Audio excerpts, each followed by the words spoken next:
Ok, empecemos. Primero, lógica proposicional. Tenemos aquí la lógica proposicional, lo cual estudia básicamente la forma de los argumentos. ¿Qué son los argumentos o razonamientos? Los razonamientos básicamente toman, usando cosas llamadas axiomas y reglas de inferencia, toman eso junto con ciertas premisas para llegar a una conclusión. Entonces, lo que vamos a decir es, supongamos que tenemos una premisa como me gusta el queso. Si digo me gusta el queso y hay alguien que se llama Juan, que odia a las personas que les gusta el queso, digamos que una persona que les gusta el queso se llama un quesador. Entonces, Juan odia a los quesadores, ¿no? Por lo tanto, Juan me odia a mí. Juan me odia. Ahora, la lógica no se trata tanto de la verdad de esta proposición o de esta otra proposición. Se trata de si estas dos son verdades, entonces cuando decimos que un argumento es válido, esta tiene que ser verdad. En otras palabras, la validez de un argumento garantiza que la verdad de sus premisas, que es lo que estamos asumiendo, garantiza la verdad de su conclusión. No nos dice el argumento nada en caso de que, por ejemplo, las premisas sean falsas o el argumento sea inválido. Entonces, lógica estudia esta estructura, esta forma. O sea, nos dice que si yo sustituyo esto de me gusta el queso por, yo qué sé, me gustan las fresas, y Juan odia a las personas que les gustan las fresas, entonces Juan me odia. O sea, no depende de las premisas en sí mismo, sino de la forma. Entonces, o sea, la lógica toma tus premisas, tus asunciones, lo que estás diciendo, esto es verdad, lo que tú piensas que son los hechos, y basado en eso, utiliza reglas de inferencia y también axiomas, o sea, cosas que asumes que son verdad y reglas que te permiten, que tú asumes que te permiten deducir conclusiones lógicas y verdaderas, y con eso deduces una conclusión. Por ejemplo, digamos una premisa, tomemos una premisa, por ejemplo, está lloviendo, ¿no? Entonces vamos a simbolizar eso. Todas las premisas, a partir de ahora en lógica proposicional, las vamos a simbolizar con letras. Por ejemplo, si está lloviendo va a ser L. Entonces significa está lloviendo. Y ahora tenemos una que dice, si está lloviendo, estoy mojado. Pongamos que es porque no tenemos paraguas y estamos afuera o lo que sea, ¿no? Entonces eso lo simbolizamos con una, yo que sé, una LM, ¿no? Hay una forma más sucinta de simbolizar esto, tiene que ver con conectivos, pero todavía no estamos hablando de eso. Entonces, tenemos una proposición, o sea, y una proposición es una oración que declara que algo es verdad, ¿no? O sea, por ejemplo, ve y recoge la ropa es una orden, no está diciendo nada, está ordenando algo. Estás diciendo que el mundo es de cierta manera, eso es declarar. Y puedes decir que es verdadero o falso, eso es una proposición o una oración. Entonces, está lloviendo, obviamente es o verdadero o falso, ¿no? Y está lloviendo, estoy mojado, también es verdadero o no, ¿no? Porque podría ser que estuviera dentro de la casa, pues si está lloviendo probablemente no me moje, ¿no? Entonces, lo que tengo aquí es está lloviendo, si está lloviendo estoy mojado, y hay una regla que se llama así modus ponens, que dice, si tienes una proposición que dice, está pasando X, y si está pasando X sucede Y, entonces Y es verdad, o sea, estoy mojado. Entonces, para ser más concreto, introduzcamos lo que es un conectivo, ¿no? Conectivo es una función de verdad, o sea, nos permite, a través de, que se llaman tablas de verdades, o sea, define una función que nos dice, dependiendo de los valores de ciertas oraciones que tenemos, ¿no? Que si es verdad la oración compuesta. A ver, ¿qué significa esto? O sea, supongamos que tenemos O sea, digamos que se llama el conectivo implicación. Lo vamos a escribir de esta forma rara, ¿no? Conectivo implicación toma dos oraciones, por ejemplo, P y Q, y dependiendo del valor de estas oraciones, si son verdad o falsas, escupe otro valor. Entonces, esto es una función. Y la forma en la que lo definimos es que tomamos la función, todos los posibles valores de P o Q, por ejemplo, P, Q, y aquí tomamos verdadero, verdadero, falso, falso. Esto es una tabla de verdad. Esto es verdadero, o sea, estamos tomando todas las combinaciones posibles, ¿no? Y aquí, o sea, nuestra función implicación, así se va a llamar, implicación, lo que hace es que escupe aquí, por ejemplo, verdadero, verdadero, escupe verdadero, verdadero, falso, bueno, ese escupe falso. Y en todas las demás, verdadero, verdadero. O sea, esta función lo único que te dice es, si tengo P verdadera y Q falsa, me va a escupir el valor falso. Entonces simbolizamos esto con una nueva oración, porque esto de aquí, o sea, se puede decir que también crea una oración porque es verdadero o falso, ¿no? O sea, crea esta oración, ¿no? ¿Cómo? O sea, ¿por qué decimos que crea una oración? Porque esto de aquí está declarando que esto, o sea, que cuando P es verdadero y Q es falso, la oración es falsa. En otras palabras, está declarando que hay una especie de relación, así por así decirlo. O sea, está diciendo, por ejemplo, si en el ejemplo de si está lloviendo me mojo, está diciendo que eso es verdad. Eso no es lo mismo que decir que está lloviendo, es verdad.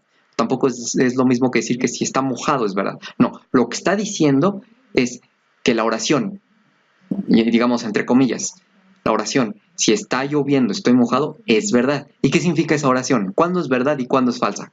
Bueno, es verdad cuando es cierto que si está lloviendo o sea, y no estoy mojado, es falso. Y también si en todos los demás casos es verdadero. O sea, bueno, más bien es verdadera cuando, perdón, me equivoqué. Es verdadera cuando es cierto que cuando está lloviendo, estoy mojado. Y si eso no sucede, por ejemplo, si está lloviendo y no estoy mojado, la oración es falsa. Entonces, por ejemplo, la oración, si está lloviendo, estoy mojado, es verdadera cuando estoy sin paraguas y estoy así en medio de una tormenta, ¿no? Obviamente, si estoy en el desierto, pues no es verdadera.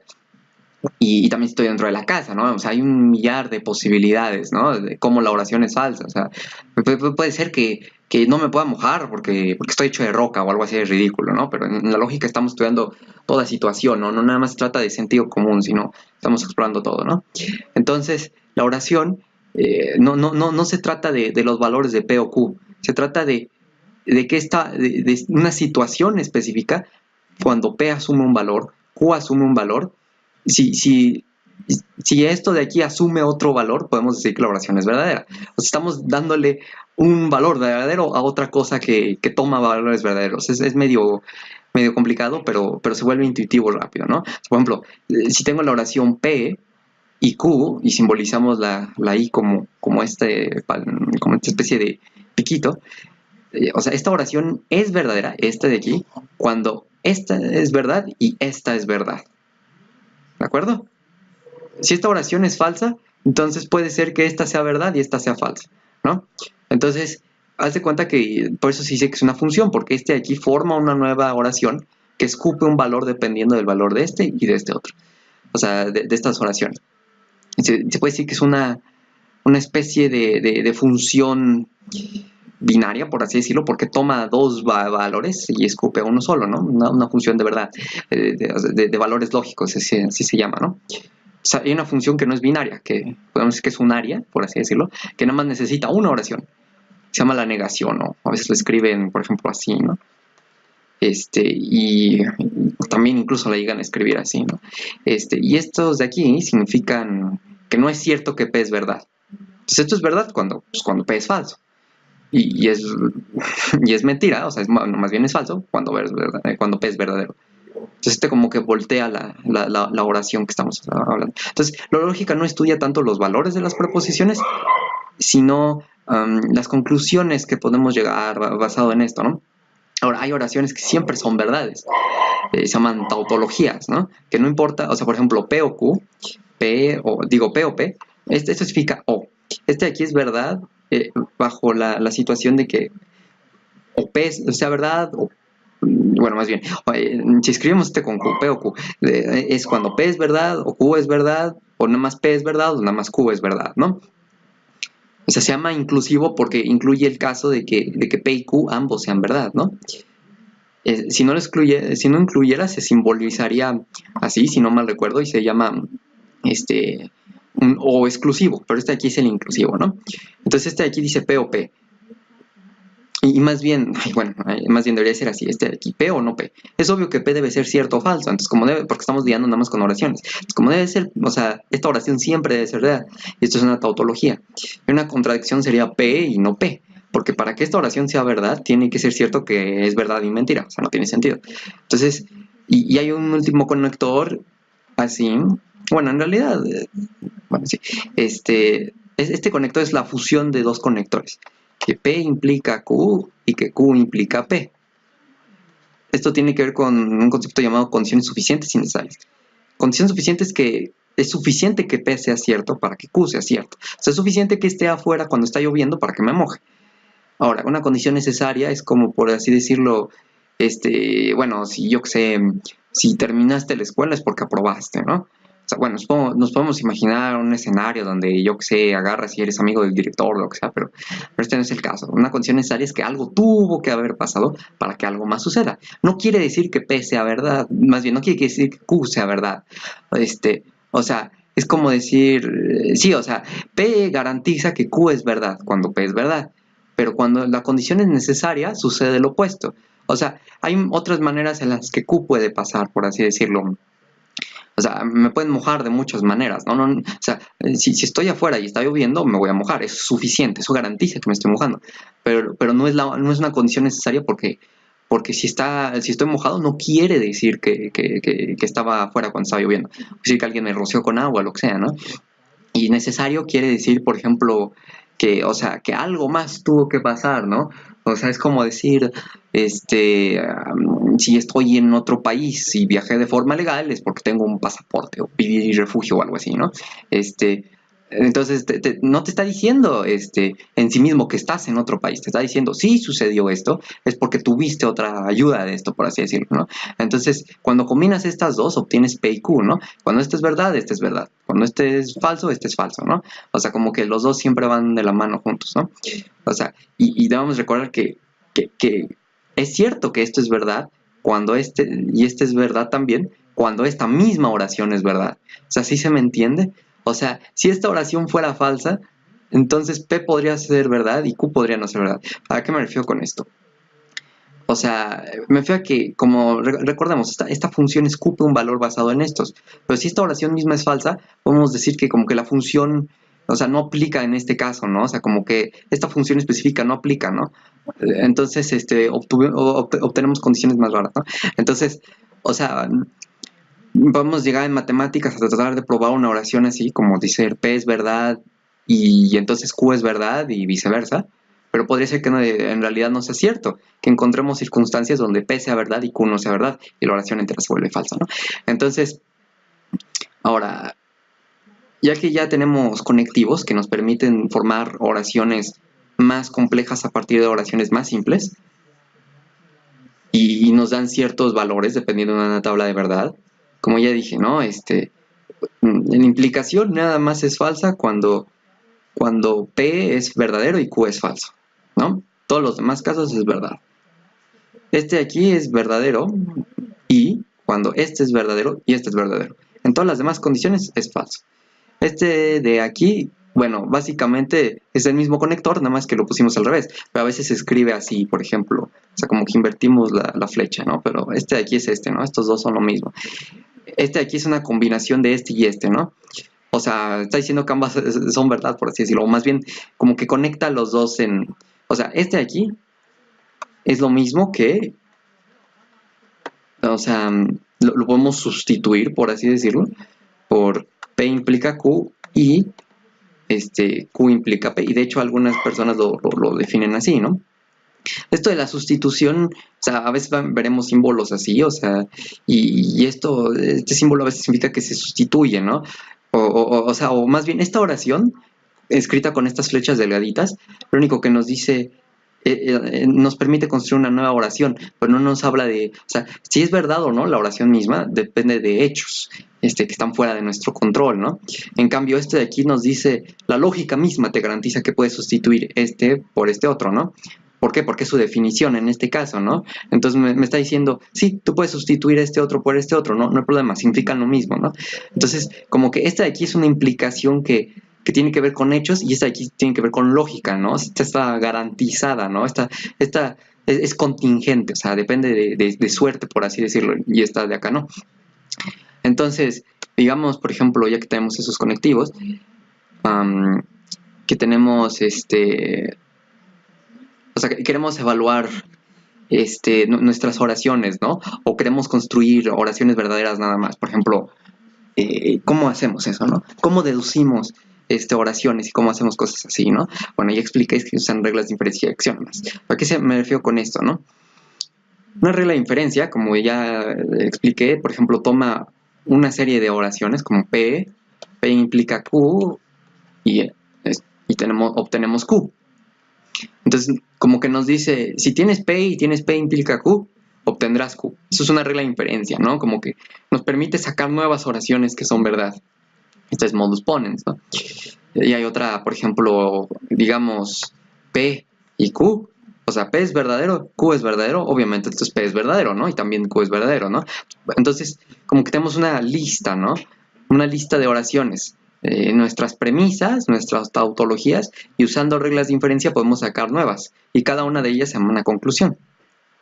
Entonces, o sea, una cosa es básicamente lo que podemos saber usando tablas de verdad, que siempre nos van a poder permitir saber si algo viene de algo más, o sea, si algo más implica algo. O sea, si tengo, por ejemplo, o sea, si tengo aquí P y quiero saber si la oración P o Q es verdad, bueno, simplemente como que hago mi tabla de verdad, ¿no? Entonces, por ejemplo, aquí podría ser P o Q, imprimo verdadero, verdadero, falso, falso. Todas las combinaciones, estoy haciendo aquí todas las combinaciones posibles. Verdadero, falso, ¿no? Entonces, digamos aquí, esto de aquí toma el valor verdadero, esto de aquí toma el valor verdadero, verdadero, y aquí falso. Entonces, esto de aquí no es una tautología, ¿no?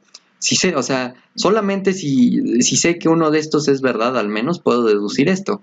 Pero si no sé si P es verdad o Q es verdad, no puedo deducir este de aquí, ¿no? O sea, y esto es una regla. Si sé que P es verdad, puedo decir P o Q, o de hecho cualquier otra oración, ¿no? Entonces, la cosa está en que estamos tratando de deducir qué oraciones siguen lógicamente, y con la tabla de verdad siempre lo podemos hacer, ¿no? Siempre. Pero si queremos hacerlo a través de reglas, una cantidad como que manejable, por así decirlo, de reglas, necesitamos, o sea, que no necesitemos checar con tablas de verdad, porque las tablas de verdad se vuelven muy difíciles de trabajar tarde o temprano. Entonces lo que tenemos que hacer es construir un sistema de reglas, ¿no? Y esas reglas, o sea, existe la cuestión, bueno, ¿qué tal si va a haber cosas que no podemos deducir con nuestras reglas que son verdad? ¿Qué tal si nuestras reglas son defectuosas, ¿no? En este caso, como no estábamos hablando de lógica proposicional, no tenemos que preocuparnos por eso. O sea, siempre existirá una prueba, por así decirlo, una demostración de nuestra tautología o de lo que queremos comprobar eventualmente, ¿no? Entonces, o sea, ¿qué quiere decir esto, no? Que si sabemos que algo es verdad a partir de las tablas de verdad, lo podemos probar usando nuestras reglas de inferencia. ¿Qué reglas de inferencia?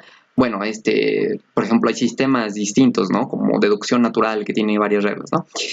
O también nos dice que si dedujimos algo con nuestras reglas, lo podemos comprobar con una tabla de verdad, ¿no? O sea, nos está diciendo que nuestro método de reglas, que nos ahorra trabajo y esfuerzo, aunque sigue siendo muy lento, básicamente, o sea, nos está garantizando que no nos va a decir mentiras, ¿no? Que nos va a lidiar, que nos va a llegar a argumentos válidos.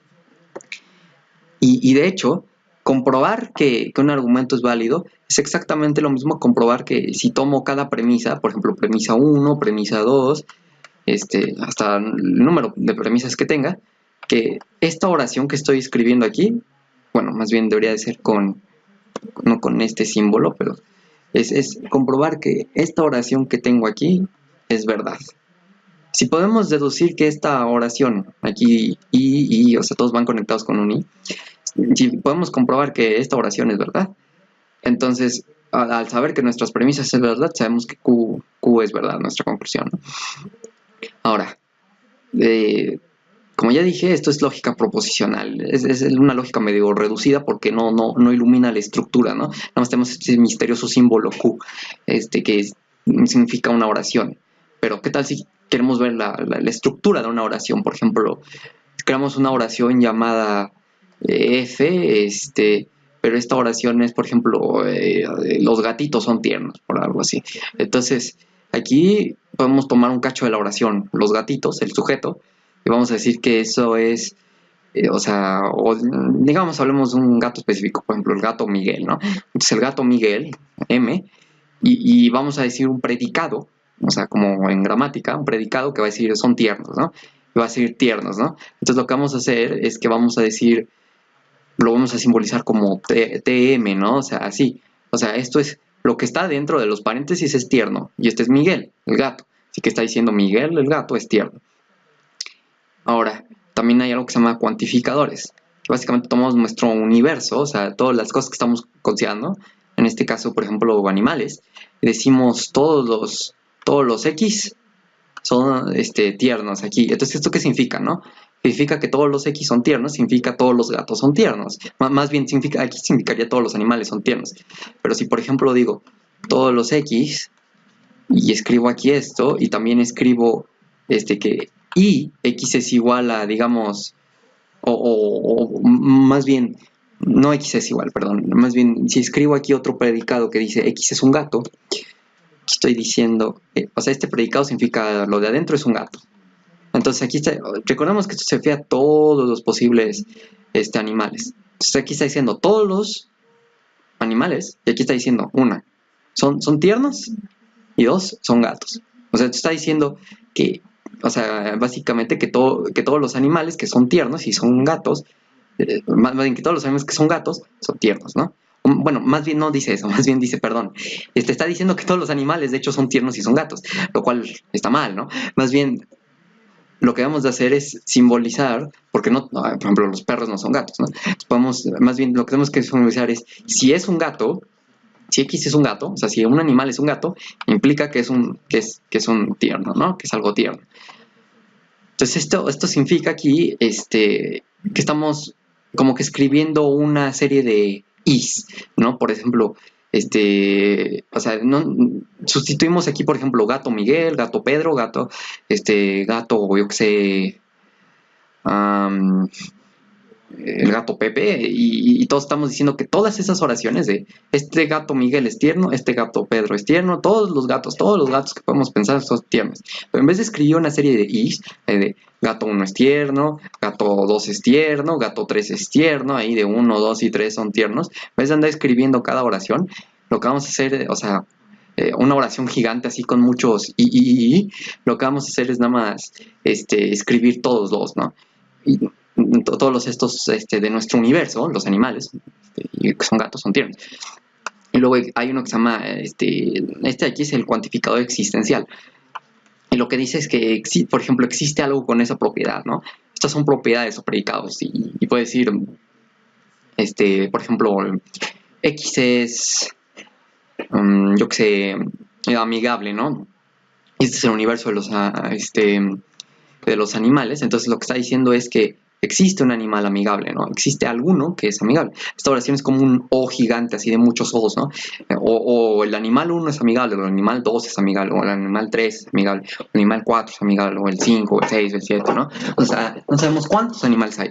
Nada más nos sirve para hacer una gran lista, por así decirlo, de animales. Ahora,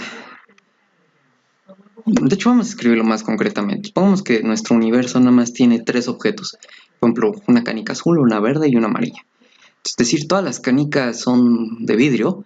Pero decir todos X son vidrio. Significa que es de vidrio este predicado.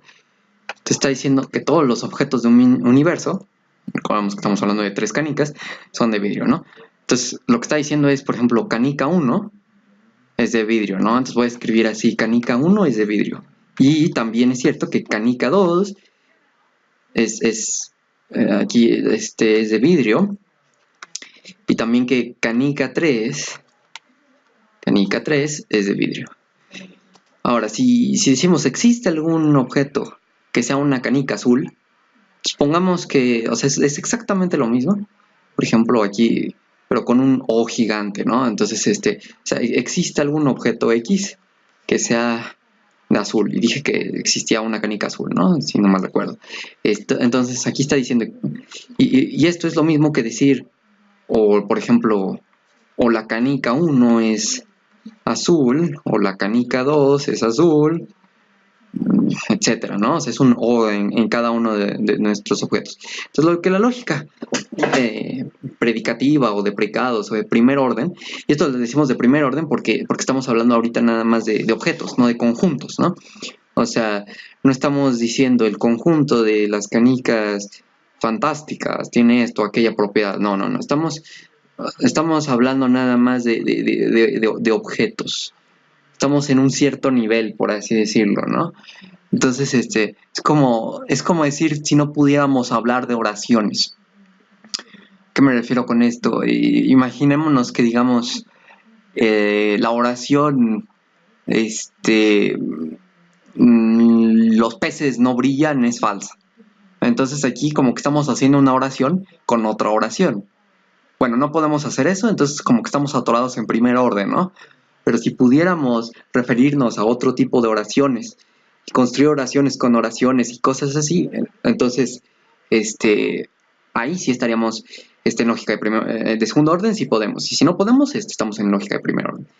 Lo cual es ventajoso, porque la lógica de primer orden también tiene esa propiedad que decía, de que podemos básicamente probar toda proposición que pueda ser probada con tablas de verdad, excepto el problema aquí es que no podemos escribir una tabla de verdad, porque nuestro universo a veces puede ser infinito, no podemos estar hablando de todos los números, entonces no vamos a checar el contenido con una tabla de verdad infinita, ¿verdad? Pero el chiste es que nuestras pruebas no van a ser pruebas así que nos guíen mal, y podemos probar todo lo que es verdad, ¿no?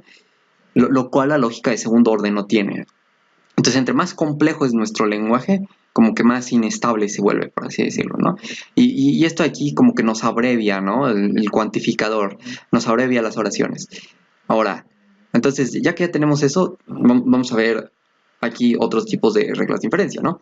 En este caso, básicamente son las mismas reglas de inferencia que para lógica proposicional. No escribí todas las reglas de inferencia o algún sistema. Hay algunas que son sistemas que son muy compactos, por ejemplo, entonces existe una gran variedad. Y no los voy a escribir todos, pero y tampoco considere lo que es un axioma, ¿no? Por ejemplo, aquí, si yo tengo esta oración y digo todas las oraciones de este tipo son verdad, donde puedes sustituir f por cualquier oración, g por cualquier oración y f por cualquier oración, pero tiene que ser la misma que f. Esto no es una regla de inferencia, sino que como que me están dando ya una oración gratis, ¿no? Y se llama un esquema de axioma, porque en realidad puede agarrar y tomar cualquier, o sea, tipo de oración y me crea un nuevo axioma. O sea, un axioma es una oración que tomas como que es verdad, ya. O sea, lo estás asumiendo, por así decirlo. Pero es diferente a una premisa porque es externo al sistema la premisa. La premisa como que nada más tú la asumes, pero el axioma como que es ya dentro del sistema, ¿no? Entonces, o sea, hay un intercambio. Entre más axiomas tengas, puedes tener menos reglas de inferencia y viceversa, ¿no? Entonces, hay sistemas muy, muy compactos. Por ejemplo, hay uno que nada más tiene 3 axiomas, ¿no? 3 esquemas de axiomas. Y también, como dije, en lógica predicativa, normalmente nada más tienes 4 reglas, ¿no? Y es más fácil explicarlas que escribirlas. La primera se llama instanciación universal. Si tienes una regla, por ejemplo, todos los caballos son rápidos, una oración así, te dice que puedes deducir, por lo tanto, que un caballo en particular es rápido. Es medio obvio, ¿no? Si todos los caballos son rápidos, entonces el caballo suertudo también es rápido. O sea, entonces, obviamente, podemos, o sea, es una regla válida, ¿no? Ahora, supongamos que sabemos de un caballo que es rápido, o mejor, de un caracol que de alguna manera es rápido. Entonces decimos, el caracol, Juanito, es rápido. Entonces podemos concluir que la oración existe un caracol que es rápido, es verdadera, ¿no? Porque sabemos de un caso.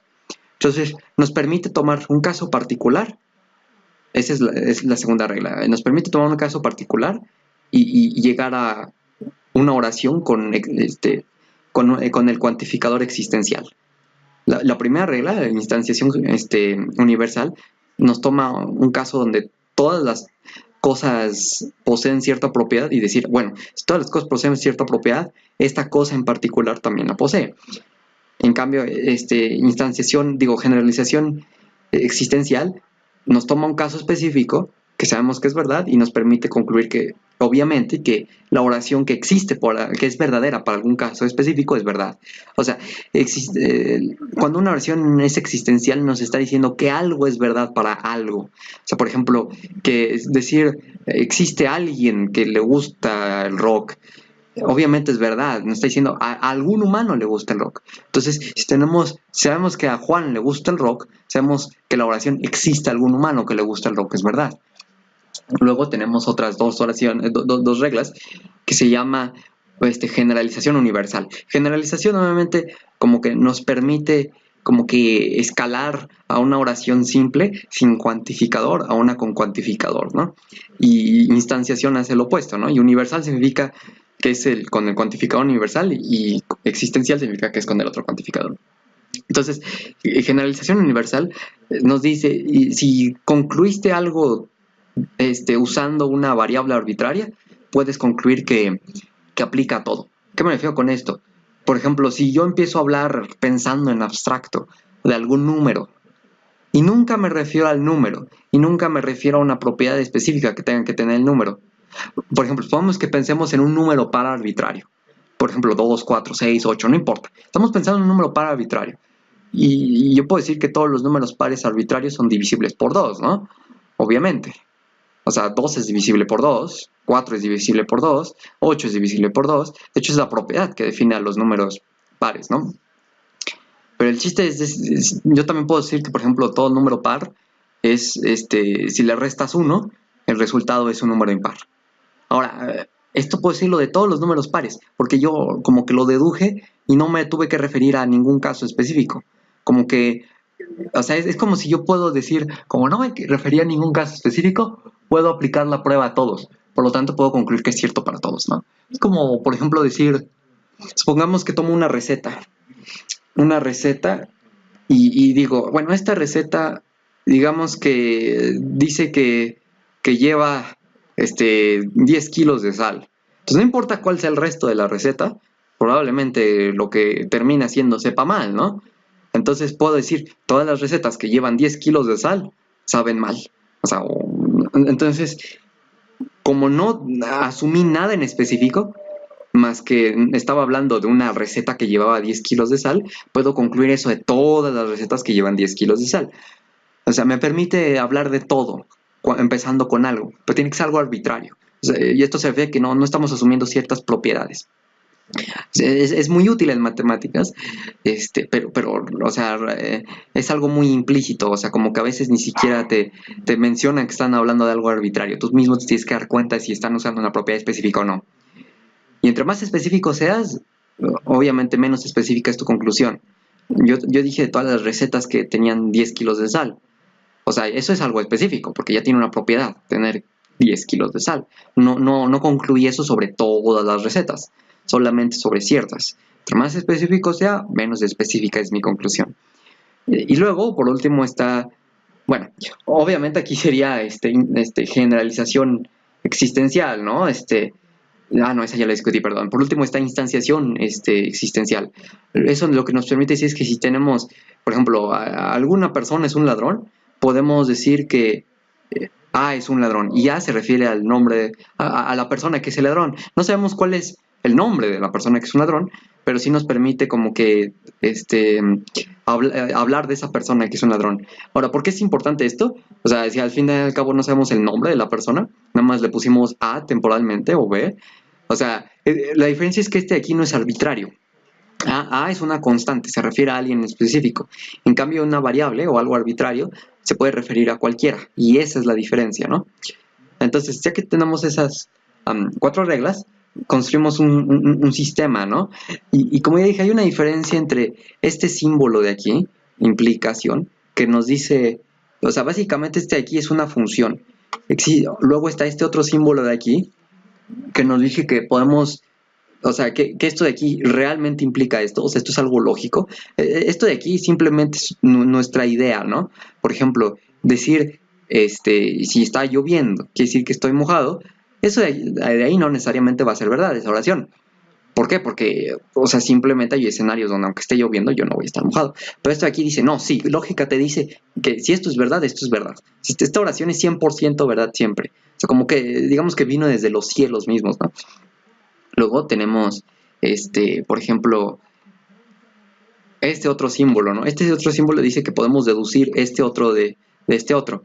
O sea, este de aquí no se trata tanto de, o sea, nos está diciendo, existe un sistema de reglas, de inferencia y axiomas, que nos permite, usando esta oración, llegar a esta otra oración. Y esto no es lo mismo a decir este de acá, porque supongamos que, o sea, este de acá sea verdadero, pero no podamos probar esto. Eso se llama un sistema incompleto, ¿no? O sea, hay oraciones que no podemos probar en nuestro sistema, aunque sean verdad. Y eso es un teorema de Gödel, ¿no? Pero no vamos a discutir todavía eso aquí, ¿no? Y, por ejemplo, si yo tuviera un sistema que si yo pruebo esto, pero esto no es verdad, quise que mi sistema está descompuesto de alguna manera, ¿no? Ahora, ya que ya tenemos esto, digamos que la lógica y la teoría de conjuntos y el resto de lo que vamos a hablar tiene una conexión muy, muy íntima, ¿no? Entonces, eso es nuestro siguiente tema, ¿no?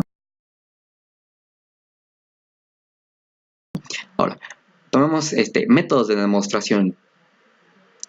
Bueno, primero, distingamos entre las demostraciones que vamos a hacer. Las otras demostraciones usaban reglas, o sea, son muy rígidos, ¿no? Tengo que tener como que ciertas premisas y ciertas oraciones para sustituirlas por otras. O sea, por ejemplo, otra regla es esta de aquí, ¿no? Si tengo una oración P implica Q, Q implica, yo qué sé, R, puedo deducir que P implica R. Ups, que P implica R, ¿no? Esta regla de aquí, o sea, fíjense bien que tengo que tener esta oración específica y esta otra oración específica. O sea, como que no es flexible. En cambio, si nosotros podemos usar nuestra mente para deducir cosas que son difíciles de probar, que es más rápido. Entonces, cuando podemos probarlo usando pasitos y reglas, decimos que es una regla, que es un sistema formal y que estamos haciendo una prueba formal. Y nadie normalmente hace pruebas formales porque son muy tediosas, sino lo que hacemos es que se llaman pruebas informales, ¿no? O demostraciones informales. Pero aún así son lógicas, no son menos válidas, ¿no? Y una, por ejemplo, es la prueba directa. La prueba directa se trata de que tenemos ciertas asunciones. Yo qué sé, por ejemplo, mmm, digamos, los múltiples de 10 terminan en cero. O sea, si tengo, o sea, y esto es medio obvio, ¿no? 10 termina en cero, 20 termina en cero, 30 termina en cero, 40 termina en cero, ¿no? Entonces, ¿cómo sé que esto es verdad? Y obviamente estamos hablando de un sistema en base decimal. Bueno, vamos a hacer lo que se llama por método directo. O sea, simplemente vamos a proceder usando lo que sabemos de nuestra premisa para llegar a la conclusión. Sé que un múltiple de 10 puede ser escrito como un número multiplicado por 10. O sea, si no, no sería un múltiple de 10. ¿Por qué? Porque, o sea, supongamos que bueno, de hecho, ahí estaría haciendo otra prueba, ¿no? Una por contradicción, pero ahorita cualquier número que sea un múltiple de 10 puede ser escrito así, n10, ¿no? Entonces, por ejemplo, 100 puede ser escrito por 1010, ¿no? O sea, 20 puede ser escrito como 210, ¿no? O sea, n no va a ser siempre el mismo, pero el chiste es que puede ser escrito como n10. O sea, n multiplicado por 10. Ahora, si yo multiplico un número por 10, sea cual sea el número, por ejemplo, y supongamos que estamos hablando de números enteros, por ejemplo 8, al multiplicarlo por 10, dado que este es un sistema posicional de base 10, le va a añadir un 0 al final. O sea, al multiplicarlo por 10. O sea, eso es lo que significa que estamos hablando del sistema decimal, ¿no? Entonces, pues, ya quedó la prueba, ¿no? O sea, al multiplicar, no importa cuál sea n, al multiplicarlo por 10 le pone un 0 al final. Lo que queríamos probar es que todos los múltiplos de 10 tienen un 0 al final. Es como que ya lo demostramos, ¿no? Ahora, una prueba por contradicciones, supongo la que acabo de decir, de que asumes como que lo contrario, terminas con un error, una contradicción, y concluyes que lo que asumiste no es verdadero. O sea, por ejemplo, supongamos, dije que todos los números pueden, múltiples de 10, pueden ser escritos como n10, ¿no? Donde n es un número. No sé qué número sea n, pero es un número entero. Entonces, para probar que esto es verdad, tengo que probar que lo opuesto es falso, obviamente, ¿no? Si pruebo que lo opuesto es falso, esto debe ser verdad. Entonces, ¿cómo pruebo que esto es falso? Bueno, vamos a asumir que es falso. Vamos a asumir que tengo un múltiple de 10, vamos a escribirlo como q, que no es igual a un número n multiplicado por 10. O sea, no importa qué número n esté considerando, q nunca va a ser igual a ese número multiplicado por 10. O sea, no puedo escribirlo así. O sea, ¿cómo sería esto? Por ejemplo, 15 no puede ser escrito así, porque tendría que ser 1.5 multiplicado por 10. Pero obviamente, 1.5 no es un número entero. Entonces, como que no se puede escribir, ¿no? Entonces, ¿cómo sé qué es esto? Bueno, en primer lugar, que un número sea divisible por 10 quiere decir que básicamente este número, cuando lo divido, no tiene un residuo, ¿no? O sea, esto de aquí me da un número. Digamos que nos da un número llamado m y no hay residuo, o sea, no sobra nada. Vamos a ver, si tengo esto, entonces puedo hacer esto y ya, probé que esto es falso. O sea, aquí tenemos una contradicción. Y como tenemos una contradicción, concluyo que esta parte de aquí es falsa. Por lo tanto, q sí puede ser escrito así. Y de hecho aquí sería m, ¿no? El número. O sea, en este caso, podría haberlo demostrado de forma más directa, ¿no? Pero el chiste de la contradicción es que no importa qué contradicción llegue, siempre y cuando llegues a una contradicción, o sea, es como decir, acabo de llegar a un mal paso, como que tomé el camino incorrecto. Por lo tanto, en algún momento asumí que algo que es falso es verdad. O sea, si se me entiende, es como, por así decirlo, si tienes un mapa, llegaste al pueblo incorrecto, en algún momento tomaste un camino incorrecto, o el mapa podría estar mal, pero tú sabes que algo está mal. En este caso, en el método por contradicción o reducción del absurdo, asumimos que esto no era verdad, que q no es igual a un número n multiplicado por 10, y por lo tanto, al llegar a esa contradicción, tenemos que algo estuvo mal. Y como aquí lo único que asumimos es esto, podemos decir que esto está mal. Por lo tanto, esto es verdad. Ahora, ese es el segundo método. Creo que se llama demostración por casos, que simplemente toma todos los posibles casos, ¿no? Todas las posibles posibilidades, que suena tan redundante. Entonces, por ejemplo, digamos que digo, todo número es o par o impar. ¿Cómo pruebo esto? Que todo número es par o impar. O sea, que no hay un número medio raro ahí. Bueno, para probar esto, digo, bueno, un número par puede ser escrito, por ejemplo, como n2, donde n puede ser o sea, no importa qué número sea, pero puede ser escrito, ¿no? Si q es par, puede ser escrito así. Y si q es impar, puede ser escrito n2 más 1. O sea, puede ser escrito de esta manera. Esto es, o sea, por ejemplo, 3 es igual a 1 multiplicado por 2 más 1, ¿no? O sea, esto es la definición de que sea impar, ¿no? Ahora, ¿cómo pruebo que todo número puede ser escrito de una u otra manera? Bueno, pues considero los casos, ¿no? Aquí, por ejemplo, puedo considerar el caso de que ya sea par. Bueno, pues ya está así, no tengo que probar nada. Puedo considerar el caso de que sea, de que no sea par. Entonces tengo que probar que es impar.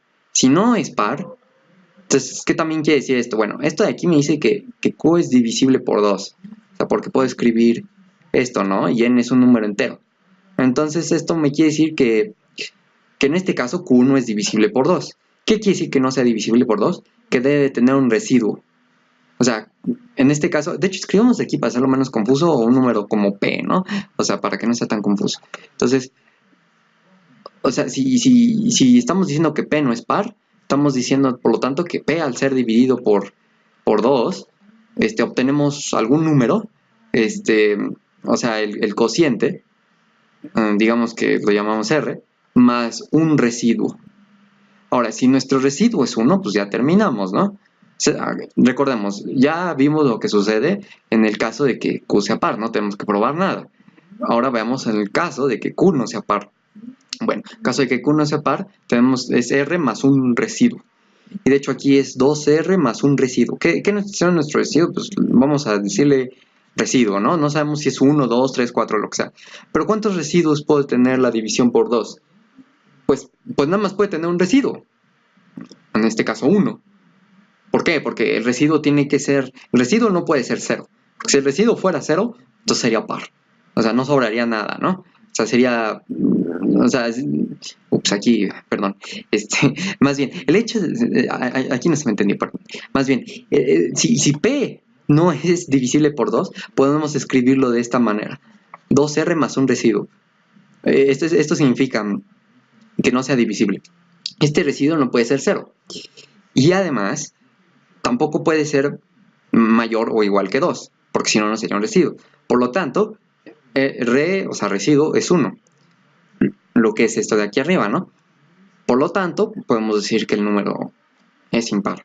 O sea, no existe otra posibilidad. Vamos a hacerlo más claro así, ¿no? O sea, si un número es par, bueno, sabemos que es par. Si un número no es par, quiere decir que tiene un residuo al ser dividido por 2. El único residuo posible es 1. Por lo tanto, P es igual a 2R más ese residuo, donde R es el cociente de la división por 2. Por lo tanto, es impar. Entonces, no importa lo que suceda, qué caso tenemos, sea par o no, es par o impar. Entonces ya probamos lo que queríamos probar originalmente, ¿no? O sea, en este caso, consideramos la posibilidad de que hubiera 3 posibilidades. Que Q sea par, que sea impar o que no sea ninguno de los dos. Primero empezamos con que Q sea par y después consideramos el caso de que Q no sea par. Entonces aquí tenemos 2 posibilidades, que Q sea impar o que no sea ninguno de los dos, par o impar.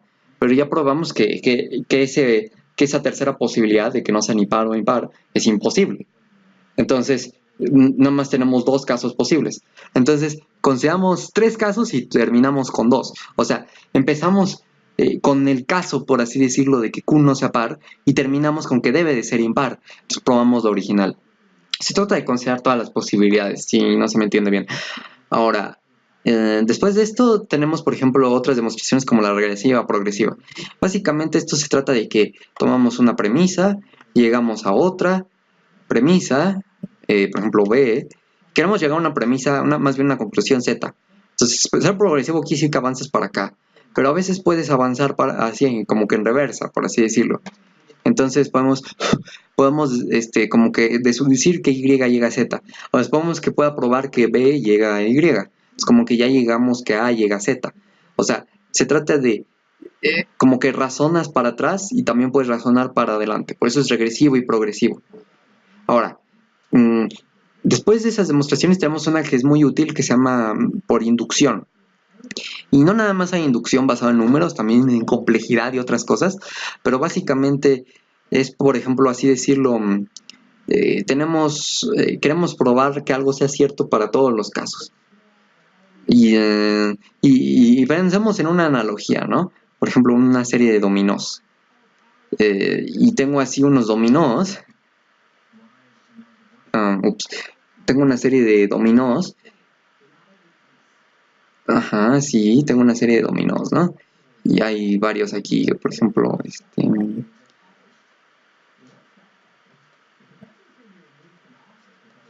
tenemos una serie de dominós. Y esta serie de dominós, y supongamos que se extiendan infinitamente, obviamente si yo tiro el primero, se caen todos los demás, ¿no? Entonces, como que el método por inducción tiene que ver con tirar dominós.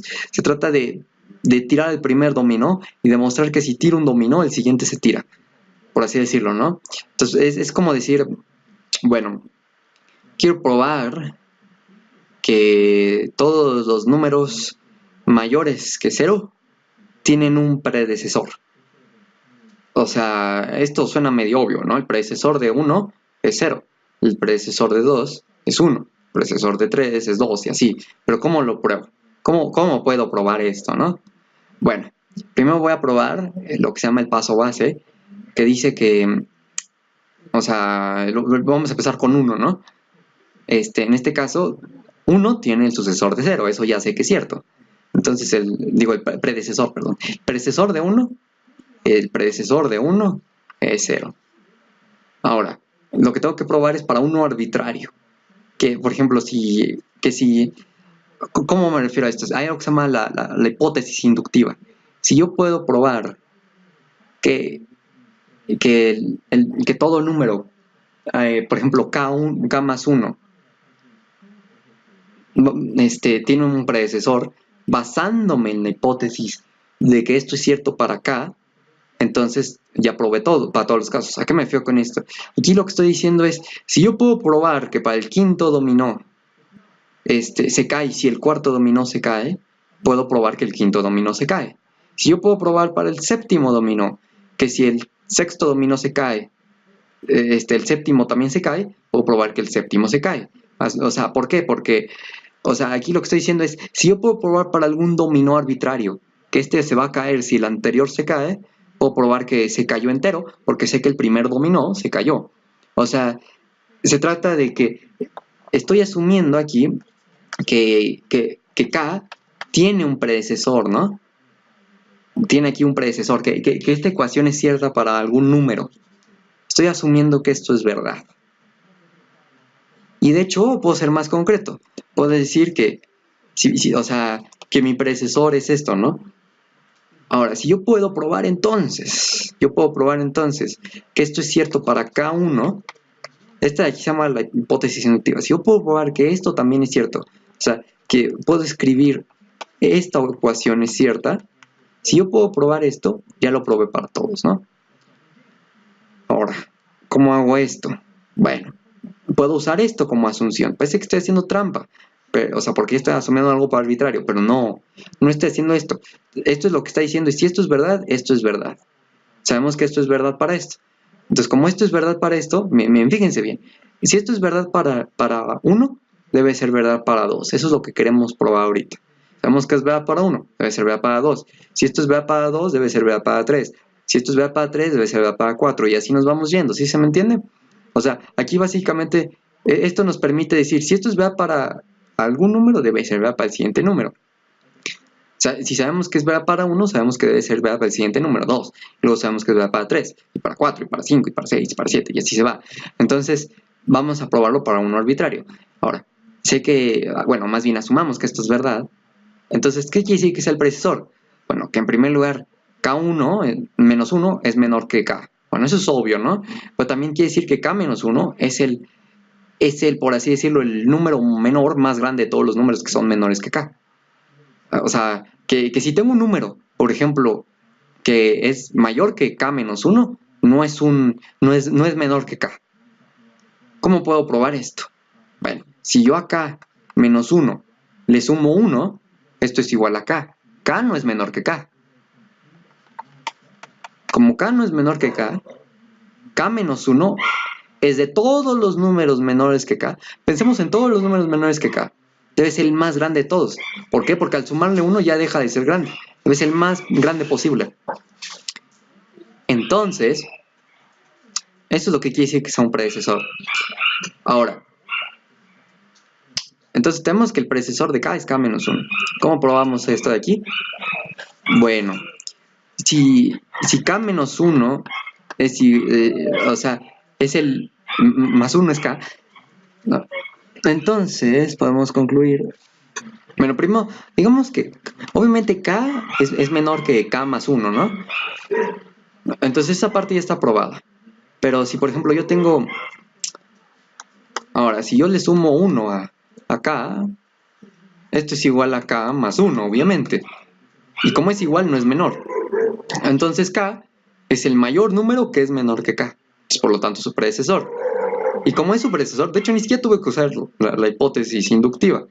Pero de todos modos queda probado trivialmente, o sea, sin hacer ningún esfuerzo, sin siquiera usar nada, o sea, y entonces sabemos que es verdad para todo, ¿no? Que todo número mayor que 0 tiene un predecesor. Estamos hablando de números negativos, obviamente incluso 0 tiene un predecesor, menos 1, ¿no? Pero si no, pues como que no. O sea, no existe algo antes del 0, ¿verdad? Entonces, ahora, hablemos de esto un poco más. De hecho, podemos hacer también esto de inducción, incluso aunque no consideremos nuestro paso inicial 1. Vamos a empezar con 2, 3 o 4. El problema es que nada más tendremos garantizado esto para 2 y todos los números mayores que 2 y empezamos con 2, o 3 y todos los mayores que 3, ¿no? O sea, desde donde empecemos es donde podemos concluir. No podemos concluir nada para abajo. Inducción nos permite escalar para arriba, pero no para abajo.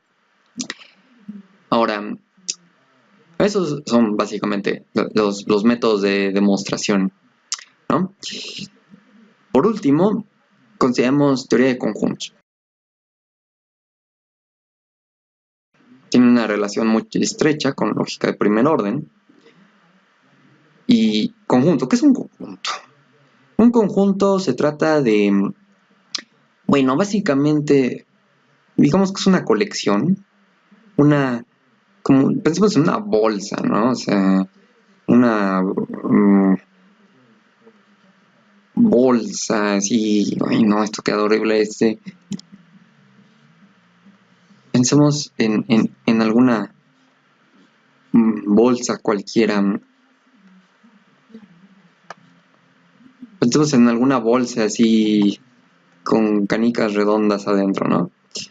Entonces, esto de aquí podría decirse que es un conjunto, ¿no? ¿Cómo sé esto, no? Porque es una colección de cosas, ¿no? Pero esta bolsa tiene ciertas propiedades, mi conjunto. No pensemos en las cosas mismas, sino en la bolsa. Ahora, esta bolsa de aquí tiene ciertas propiedades. En primer lugar, esta bolsa es muy rara porque esta bolsa no admite repeticiones. Por ejemplo, si yo le meto a esta bolsa 2 canicas azules, intento sacar la canica de nuevo, nomás va a tener una canica azul. Por ejemplo, en caso de los números, si tengo el conjunto 1, 2, 3, 3, esto es exactamente lo mismo que el conjunto 1, 2, 3. O sea, como que se traga las repeticiones, los conjuntos. ¿Sí se me entiende? O sea, y también no importa el orden en que lo metamos. Esto es obvio para una bolsa. No importa si meto mis canicas primero la roja o la verde o al revés. No importa el orden. Y es lo mismo con los conjuntos. El conjunto 1, 2, 3 es igual que el conjunto 3, 2, 1. Entonces, el conjunto lo único que le importa no es si tienes elementos repetidos así.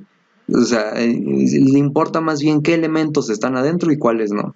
Si tienes una una canica roja adentro o no. Entonces, el conjunto tiene ciertas propiedades, ¿no? Primero, un conjunto es definido por qué elementos están adentro, ¿no? Dos conjuntos son iguales si tienen los mismos elementos. Que un elemento sea parte de un conjunto, por ejemplo, uno que sea parte del conjunto de los números naturales, simbolicémoslo así, o sea, esto de aquí significa, uno es miembro de este conjunto, de esta bolsa. Esta bolsa tiene todos los números naturales, entonces obviamente uno al ser un número natural está dentro de esta bolsa, dentro de este conjunto. Entonces, haz de cuenta, si sé que dos conjuntos comparten los mismos elementos, son los mismos conjuntos. Eso es una propiedad básica de los conjuntos.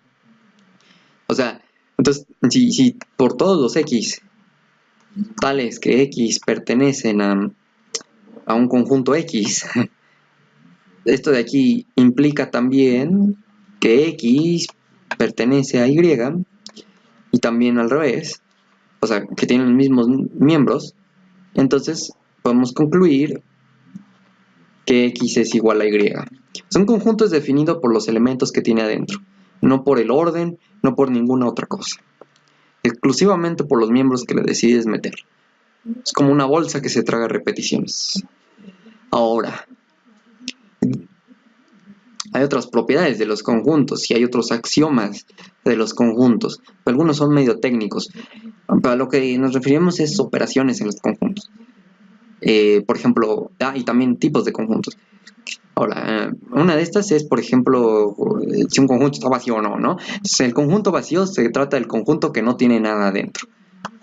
Estas dos llaves de aquí sirven para indicar que que hay adentro, y aquí pues no puse nada, así que el conjunto está vacío. Obviamente el conjunto vacío es único, ¿no? Porque como que es medio difícil imaginarse otra cosa que esté vacía, ¿no? Entonces el conjunto vacío es único. También podemos clasificarlos en si son finitos o no. Una forma de identificar esto es si podemos hacer una función biyectiva dentro de un conjunto propio. ¿Qué me refiero con esto? En un subconjunto propio. Primero, un subconjunto es como que un conjunto que tiene partes de otro conjunto. Por ejemplo, si yo tomo de tu bolsa, me robo como que 2 canicas tuyas, eso es un subconjunto del tuyo. Los números pares son un subconjunto de los números naturales. Los números naturales serían 0, 1, 2, 3, 4, 5 y así se va, ¿no? Y los números pares son 2, 4, 6, 8, 10, ¿no? Entonces es obvio que cada número par es un número natural. Entonces, la forma en la que se escribe es que si sabemos que si X al pertenecer a A implica que X pertenece a B, entonces podemos decir que A es un subconjunto de B. O sea, como que está diciendo, yo tengo aquí, yo soy formado por elementos de ti. Si estos dos conjuntos son iguales, entonces se escribe, esto significa que esto es un subconjunto propio, o sea, que no son iguales. Pero si en cambio escribo aquí así, quiere decir que pueden ser iguales o pueden ser no iguales. ¿Qué me fío con esto? Por ejemplo, el subconjunto 1, 2, 3. Un subconjunto sería el conjunto 1, 2, ¿no? Entonces este de aquí, este conjunto de aquí no es igual que este. Es un subconjunto propio. En cambio el subconjunto 1, 2, 3 como que es un subconjunto de sí mismo. Y entonces no es un subconjunto propio. Y de hecho, o sea, obviamente el subconjunto impropio pues sería único, nada más es este mismo conjunto. El superconjunto es lo opuesto, ¿no? O sea, si puedo escribir A es un subconjunto de B, entonces voy a escribir que A es un superconjunto de A, B es un superconjunto de A. O sea, como que es como cuando escribíamos esto, P implicaba Q, y entonces podíamos escribir que, o sea, que esto también era igual a, ¿cómo se dice esto? A esto, ¿no? O sea, si se me entiende, ¿no? O sea, como que se gira el simbolito, por así decirlo.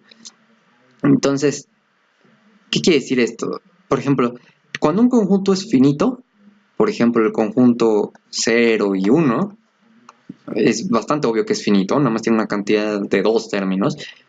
Cuando un conjunto es finito, no puede ser una función biyectiva. ¿Qué quiere decir esto? Como que correspondo uno por uno. Por ejemplo, yo puedo corresponder este conjunto con el conjunto, con un otro conjunto, por ejemplo, el conjunto 1 y 2, o también con el 2 y el 3. O sea, el 0 lo pongo con el 1, al 1 con el 2, o al 0 con el 2 y al 1 con el 3. Y la forma en la que hago esto es que mis flechas de correspondencia, por ejemplo, en esta correspondencia, no deben de hacer esto. O sea, no deben de como que irse al mismo elemento. Y mis flechas de correspondencia, eso significa que sea inyectivo. Y también mis flechas de correspondencia, como que si tengo un elemento aquí, o sea, debe de haber una flecha que esté apuntando hacia él. Eso se llama que sea subyectiva, ¿no? Entonces, o sea, una función biyectiva hace las dos cosas. Para ser más concretos, pongamos que tenemos dos cajas con canicas. Si agarro, vamos que haga esta operación. Meto una mano dentro de una, meto otra mano dentro de la otra y saco una canica en cada mano. Luego las aviento y continúo haciendo esto. Ahora, existen 3 posibilidades. O termino a sacar primero de una caja, o termino a sacar segundo de la otra caja, o termino a sacar de las dos al mismo tiempo. Y este último caso se llama una correspondencia biyectiva. Es como si estuvieran casados, ¿no? 0 está casado con el 1, 1 está casado con el 2. Cada uno de ellos no es solitario, no hay solteros aquí. Y además de que no hay solteros, es algo bígamo, ¿no? O sea, nadie está casado con 2 personas al mismo tiempo. Entonces tenemos que encontrar formas de casarlos, ¿no? Ahora, como ya dije, el conjunto de números pares es un subconjunto de los números naturales. Podemos casar, y es un subconjunto propio. El conjunto de los números pares no es igual que el conjunto de los números naturales. Si yo puedo encontrar una función biyectiva entre estos dos, quiere decir que es infinito. Vamos a hacerlo. Tenemos 0, 1, 2, 3, 4, 5, etc. Entonces a cada uno le va a poner a 0, le va a poner 0. A 1 le va a poner 2. A 2 le va a poner 4. A 3 le va a poner 6. O sea, a cada uno le pongo su doble. Y es obvio que siempre puedo hacer esto. Siempre puedo casar el 0 con el 0, el 1 con el 2, el 2 con el 4, el 3 con el 6, el 4 con el 8. Siempre puedo casar uno con el otro. Y esto quiere decir que encontramos una función biyectiva. una especie de correspondencia donde cada uno tiene un solo amiguito, por así decirlo. Entonces, podemos concluir que el conjunto de los números naturales es infinito. Y en cambio los otros conjuntos no puedes hacer eso, ¿no? O sea, no puedes hacer esta clase de cosas raras, ¿no? O sea, y esto define el concepto de cardinalidad. O sea, como que cuántos elementos tiene. En el caso de los finitos, simplemente los contamos, ¿no? Pero en el caso de los infinitos, como que vemos que, o sea, nuestra intuición nos dice que este conjunto de los naturales debe de tener más números que el de los pares, ¿no? Eso es lo que nos dice nuestra intuición, al menos. Pero nuestra intuición está mal y es estúpida, ¿no? O sea, nuestra intuición está mal. Debemos de aprender que las matemáticas no les importa la intuición. Entonces, nuestra intuición nos dice eso, pero se trata más bien de encontrar funciones así, ¿no? Y resulta que hay cosas con las que no podemos encontrar funciones. Por ejemplo, los naturales y los números reales, por ejemplo, pi o la raíz cuadrada de 2 o lo que sea, que son números irracionales. O sea, ese conjunto de números reales no tiene una correspondencia con este de acá. O sea, entonces en ese sentido podemos decir que es más grande. Entonces la cardinalidad nos habla de como que de tamaños tan grandes que ni siquiera la función lo puede cubrir, ¿no? No los podemos casar el uno con el otro. Bueno, eso es la cardinalidad. Y se refiere como que a una especie de tamaño. Pero es un tamaño que no corresponde a nuestras intuiciones, ¿no? Porque nos permite hacer cosas raras. Ahora, ya hablé de ese tipo de conjuntos, que son subconjuntos, conjuntos propios. Hablemos también de lo que es, ¿cómo se llama esto? Operaciones con conjuntos. Tenemos, por ejemplo, la unión. La unión básicamente es como si yo agarrara y tomara las dos bolsas de canica y como que las metiera todas en una sola bolsa, mis canicas. Acuérdense que la canica se come las repeticiones, nuestras bolsas más bien. Entonces, si A, por ejemplo, es 1 y 2, el conjunto 1 y 2, y B tiene, por ejemplo, el conjunto 2 y 4, al meterlos los dos, como que el 2 hay una repetición y la bolsa dice, yo no acepto repeticiones. Y nada más obtenemos 1, 2 y 4, ¿no? Entonces, eso es lo que es la unión. Toma como que elementos de uno o del otro, ¿no? La intersección hace lo opuesto. Dice, nada más, si las dos bolsas comparten los mismos elementos, o sea, yo nada más voy a considerar los elementos de ambas bolsas. Por ejemplo, si la bolsa A tiene canicas blancas y la bolsa B tiene canicas rojas, la intersección está vacía. En cambio, supongamos que ambas bolsas tengan una canica negra y todas las demás canicas son blancas en la A y todas las demás canicas en la B son rojas, pero ambos tienen una canica negra. Entonces nuestra intersección nada más consiste de esa sola canica negra. O sea, como que ve lo que tienen en común y solamente acepta lo que tienen en común. En cambio, la unión como que los mezcla todas, ¿no? O sea, no le importa de cuál venga. Pero acuérdense que no acepta repeticiones, ¿no? O sea, ahora, también tenemos el conjunto poder o conjunto potencia, como le quieran llamar, ¿no? Básicamente este conjunto es formado por todos los subconjuntos posibles. O sea, si tengo 1, 2 y 3, la razón por la que lo hago tan chiquito es porque esto crece bastante rápido. Bueno, primero el conjunto vacío es obviamente un subconjunto. De todos los conjuntos, de hecho, incluso de sí mismo. También el conjunto que tiene 1 es obviamente un conjunto. Conjunto que tiene 1 y 2 es también un subconjunto. Y así me puedo ir yendo, ¿no? Y formando todos los subconjuntos. Todos estos subconjuntos, si los meto todos dentro de una bolsa llena de bolsas, por así decirlo. O sea, si los meto todos dentro de una bolsa, si los meto todos dentro de una bolsa, todos estos, tengo el conjunto poder. Y todos estas tres operaciones, de hecho, nada más se necesitan dos, pero se pueden, o sea, como que básicas, estas operaciones juntas pueden formar todos los tipos de conjuntos que hay, ¿no? Y puedes construir, o sea, y que es permisible que existan. Entonces, básicamente la teoría de conjuntos como que ya está hecha, ¿no? O sea, ya todos los conjuntos posibles existen de alguna manera. Y se llama la jerarquía acumulativa de conjuntos, ¿no? Y esto se refiere a un sistema de conjuntos, de axiomas de conjuntos llamado el axioma de Zermelo-Fraenkel, ¿no? Que es cuando ya estudias esto propiamente. O sea, lo hemos estado haciendo de forma informal. La forma formal es usando esos axiomas. Y el punto de estas teorías es que aunque parecen tan básicas, además estamos hablando de bolsitas y cómo las combinamos, todos los elementos de, bueno, básicamente matemáticas pueden ser formulados en esto, ¿no? O sea, topología, por ejemplo, nada más se trata de hablar de qué conjuntos son abiertos y no, ¿no? El análisis, cálculo, nada más depende de topología y cosas de propiedades de los reales. Los reales pueden ser construidos usando conjuntos, ¿no? O sea, cortes de Dedekind o Dedekind, como lo quieras decir, y también usando ya los racionales, ¿no? O sea, básicamente todas las áreas de matemáticas pueden ser construidas. Esto es la fundación de las matemáticas. O sea, últimamente han empezado a ser reemplazados por cosas como teoría de categorías y cosas así.